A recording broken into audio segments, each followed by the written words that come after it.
го любимото ми куче. Това ли ти любимото куче? А как си го кръстил? Още не съм си го кръстил.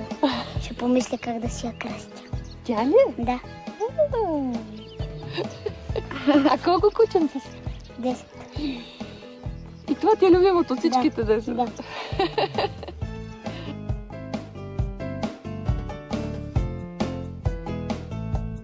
Ами, кое е първо? Любовта към конете или към спорта? И какво ви накара да направите тази прекрасна конна база?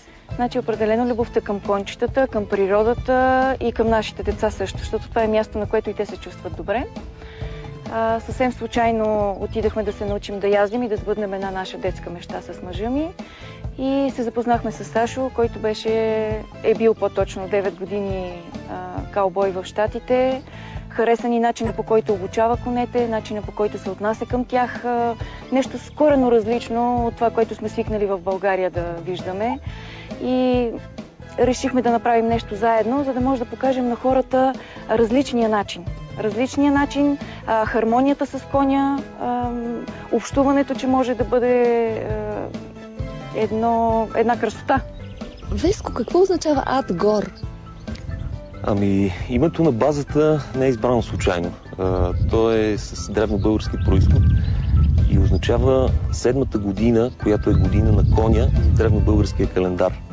Когато започвахме да създаваме базата, търсихме име, което да съответства на това, с което се занимаваме, на това да е близко до конете и да има някакъв смисъл. А видях, че всички имате такива звезди, прабългарски или какво е точно? Ами това е каменната розетка, която е намерена при разкопки в град Плиска и всъщност е древнобългарския календар, който е признат от ЮНЕСКО като най-точния календар. По външния кръг на 7-те лъча, които има розетката, са изобразени планетите, по вътрешния дните от седмицата. И съответно 7-та година, която символизира годината на коня, е един от лъчите. А на обратната страна на розетката ние сме си изографисали символите с древни руни на името на базата и в средата на розетката има първата буквичка от името на всеки от нас. Колко кони има тук? 27 в момента. А какви породи? Ами, имаме доста различни породи. Някои са на клиенти, пансионни, други са за тренировка, някои са наши. Имаме фризици, източно-български, кръстовски, много кръстовски. Дунавски, шагия, арабски, така че има доста. А различните породи коне имат ли си различен характер? До някъде да. До някъде, определяща е породата. Примерно тежковозните са по-спокойни като цяло. Аз не казвам, че всеки тежковозен кон винаги би бил абсолютно спокойно. Като темперамент? Да, арабските са по-темпераментни, английските, всъщност единия кон, който сега ще демонстрираме, английски кон. Те са също доста темпераментни. Коня, колкото е благороден, толкова може да бъде и опасен. Не може да гледаме на него като на домашен любимец, както е кучето и котката, и той не е играчка определено. Да го глезим, мачкаме, гушкаме, това после може да даде, да ни изиграе лоша шега. Затова трябва с коня да има респект, трябва да сме приятели, трябва да сме партньори, трябва да има взаимно уважение и доверие, но в никакъв случай не трябва да му позволяваш той да бъде лидера. При тях има строга иерархия и трябва да се спазва. Кой е лидера, решавате вие двамата. Ако ти го допуснеш да бъде лидера, той ще се възползва. Но за предпочитане ти да си лидера в отношенията с конете. А как реагират към малките деца? Много добре. Имам кобилка, която когато дойде мъничко детенце, обгрижва го, пази го. Много са внимателни. Твоя син язди сам. Той сам се похвали. Имаш ли доверие на коня, че няма да му направи нещо? На коня, който язди, да. Никога на 100% и той никога не излиза сам да язди. Винаги е покрай нас. Много е мъничък, за да може да го пуснем самичък. Определено нямам доверие само на коня. А какво трябва да знае човек, когато се качи на кон? Значи още преди да се качи е хубаво да знае как да приближи кон. Никога централно срещу него, никога с резки движения, никога откъм задницата без да му се обади. Трябва да сме внимателни с тях, защото те са плашливи животни и трябва да ги предупредим с глас или с лек допир в началото по врата, никога рязко и агресивно. При конете е важно да има лидерство. много ги харесваме, те са ни партньори, но те трябва да знаят кой е лидер. Нали? Ако няма при тях, това е много важно, защото всеки кон гледа на човека като на част от стадото. Нали? Ако сте двама, един става лидер. Нали? Така че ако човека не поема тази функция, поема коня.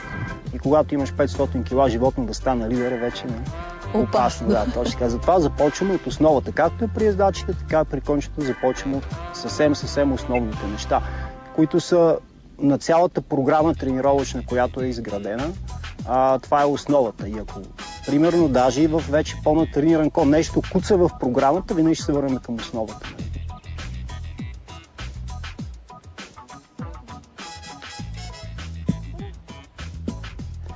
Сега тя, каквото прави Ани в момента, го кара да стъпи в гумата, върху гумата, и това е всъщност плашещо за много коне в началото, като го започнем специално това упражнение, защото нали, те не знаят какво е, може да е капан, може да е такова. Те се принципно притесняват затворени пространства, неща, които по тях къмтят на кухо, но отново доверието, примерно сега в момента на коня върху нея е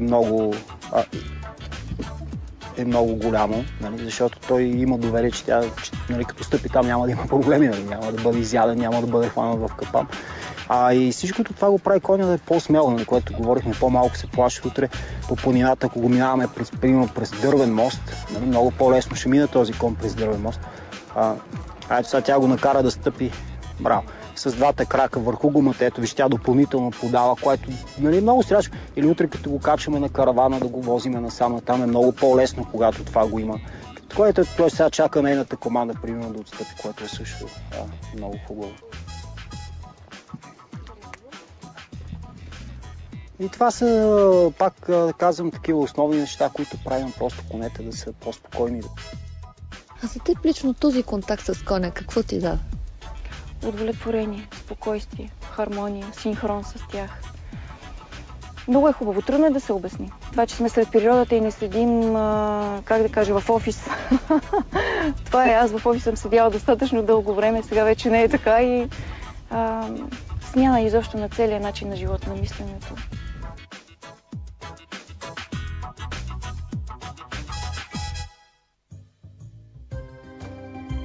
Какво е усещането да се качиш на кон?